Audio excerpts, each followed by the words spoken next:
ότι ή όποιος ή όποια θέλεις.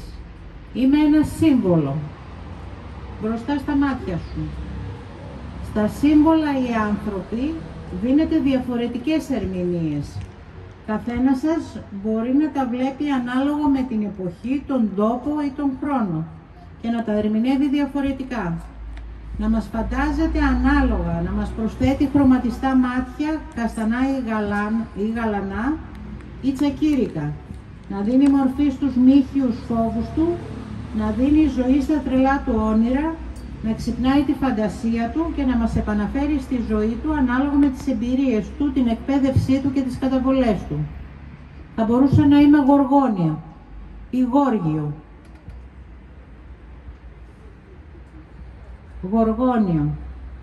Ένα από αυτά τα σύμβολα που είχε στο στήθος του ο Περσέας, το κεφάλι της Γοργός της Μέδουσας, που στόλιζε μετέπειτα και την ασπίδα της Θέας Αθηνάς, που ακόμα και νεκρό πέτρωνε όποιον τον κοίταζε.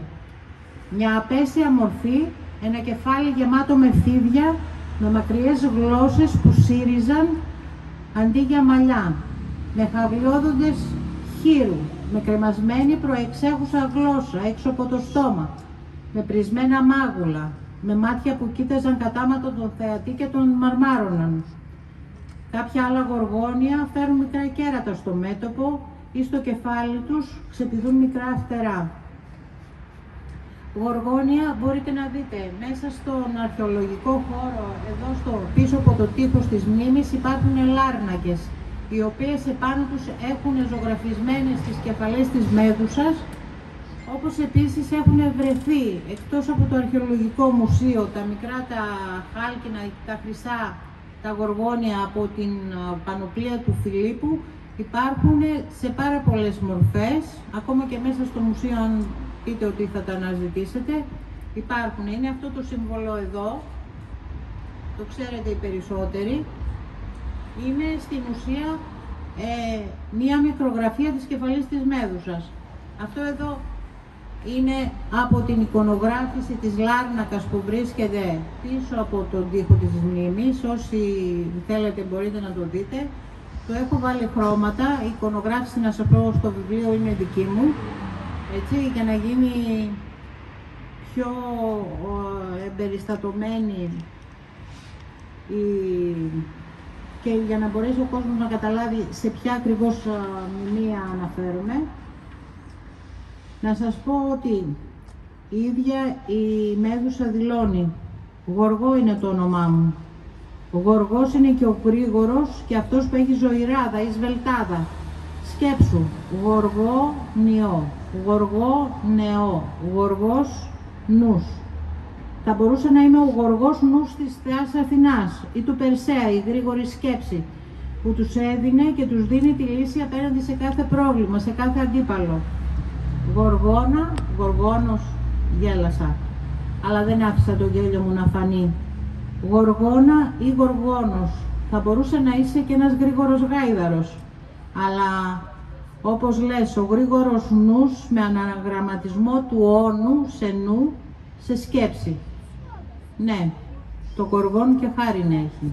Έχω και τη γρηγοράδα, έχω και τη χάρη. Μπορείς να δεις και το χρυσό γάιδαρο στις μεταμορφώσεις του Απουλίου, του Λατίνου ποιητή, τόσους αιώνες πίσω. Άμα θέλεις παραμύθια για έξυπνους γαϊδάρους ή στα παραμύθια του Εσώπου. Και αναφέρει παρακάτω, πριν από σας υπάρχουμε, όλα εμείς τα θαλάσσια πλάσματα. Από το νερό ξεκίνησε η ζωή. Σαν τα δελφίνια είσαστε κι εσείς, παιδιά της θάλασσας. Πάντα ήταν η θάλασσα η αστήρευτη πηγή που έδινε ζωή. Ένα δώρο της φύσης και των θεών. Ένα μέσο για να γιατρευτούν και να εξαγνιστούν οι άνθρωποι. Να ξεδιψάσουν, να τραφούν, να δημιουργήσουν, να ταξιδέψουν και να ζήσουν. Ο μεγάλος ωκεανός έζωνε κυκλικά όλη τη γη. Οι ποταμοί πάντα ήταν αυτοί που έδιναν ζωή σε κάθε περιοχή. Ο Αχελός έπαιρνε τόσες μορφές. Ο Σέλεμνος, ας πούμε, ήταν ο ποταμός της αγάπης. Ακόμα και εδώ, ο Αλιάκμονας ή κατά την παλαιότερη ονομασία του ο Καρμάνορας. Βλέπετε, του άλλαξαν την ονομασία και έγινε Αλιάκμονας, όταν χάθηκε μέσα στο ποτάμι ο βοσκός Αλιάκμων. Έτσι όπως κάθε ποταμός δίνει ζωή σε όλη την περιοχή, ποτίζει χωριά και πόλεις, και εδώ ολόκληρο τον κάμπο. Τον μαζέψατε και οδηγήσατε τα νερά του σε φράγματα.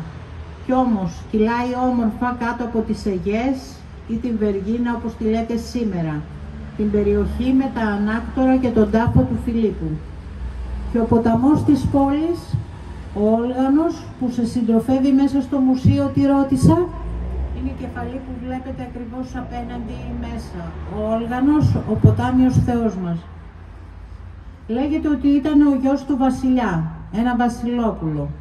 Για να τον τιμήσουν οι άνθρωποι, ονόμασαν με το όνομά του το ποτάμι τους.